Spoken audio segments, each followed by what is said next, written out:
নমস্কার বন্ধুরা, সবাই কেমন আছো? আশা করছি সবাই খুব ভালো আছো। আমিও খুব ভালো আছি।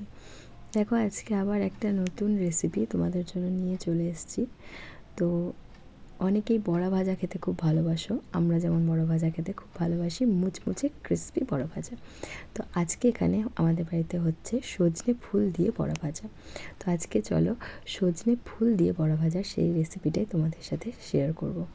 দেখো, এখানে কিছু পরিমাণ সজনে ফুল যেটাকে গরম জলে 10 থেকে 15 মিনিট ভাপিয়ে নেওয়া হয়েছে, এবং তারপরে সেই ফুলগুলো থেকে ভালো করে জল ঝরিয়ে সেটা একটা জায়গায় নিয়ে নেওয়া হয়েছে। সঙ্গে দিয়ে দিয়েছি কিছু পরিমাণ গাজর কুচি, ধনেপাতা কুচি, লঙ্কা কুচি, আর ধনেপাতা, লঙ্কা, গাজর এবং রসুন কুচি।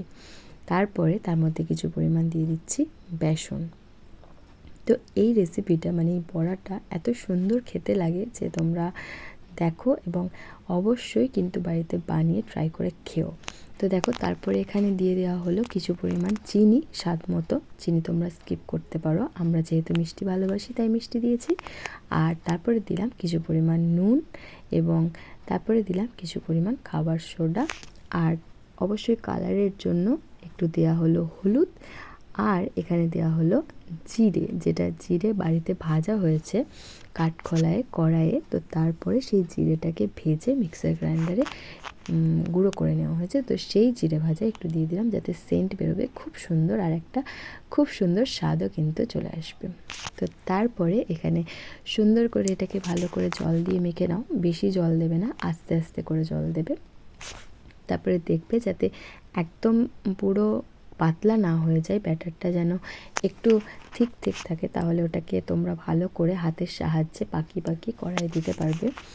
তো এই সময় দেখো, এইসব নানান রকম ধনেপাতা, গাজর এইসব দিয়ে তোমরা যা বানিয়ে খাবে তাই ভালো লাগবে। গরম তো প্রায় আমাদের ঘরের দোরগোড়ায় কড়া নাড়ছে, কারণ আর শীত নেই, শীতের আভাসও নেই, প্রায় গরম পড়েই গেছে বললে হয়। তো আর যে কটা দিন আছে, তো এরকম ভালো ভালো রান্না বানাও আর খেয়ে ফেলো।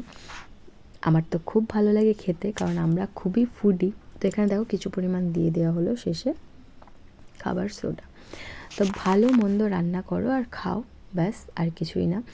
তো তোমাদের সাথে আজকে এটা একটা বিরল রেসিপি। অনেকেই মানে আমি যেমন আমার শ্বশুরবাড়িতে এসে এই রেসিপিটা প্রথম ট্রাই করেছি, কারণ আমি কোনো দিন আমার বাবার বাড়িতে খাইনি সজনে ফুলের বড়া। তো যাই হোক, এখানে এসে প্রথমবার খেয়েছি, এখানকার মা বানিয়েছিল যখন, তো আমার খুব ভালো লেগেছে তারপর থেকে। আর আমি যেহেতু পেটুক মানুষ, আমার খেতে ভালোই লাগে। তোমরাও বানিয়ে খাবে, দেখবে খুব ভালো লাগবে। তো দেখো, এখানে ব্যাটারটা কি সুন্দর দেখতে লাগছে, তাই না? তো এবার দেখো, পরপর কড়াইয়ে তেল গরম হয়ে যাওয়ার পরে একটা একটা করে বড়াগুলো এরম সুন্দর করে হাতের মধ্যে মা এরম টিপে টিপে নিচ্ছে, যাতে একটু পাতলা পাতলা হয়, কারণ বেশি মোটা মোটা হলে ভালো লাগে না। তো তারপরে সাজিয়ে সাজিয়ে দেখো কড়াইয়ের মধ্যে খুব সুন্দর করে মা এগুলোকে দিয়ে দিচ্ছে। রান্না করাও কিন্তু একটা আর্ট, তাই না? সবাই কিন্তু সুন্দর রান্না করতে পারে না। রান্না করা একটা স্কিল, রান্না করা একটা আর্ট।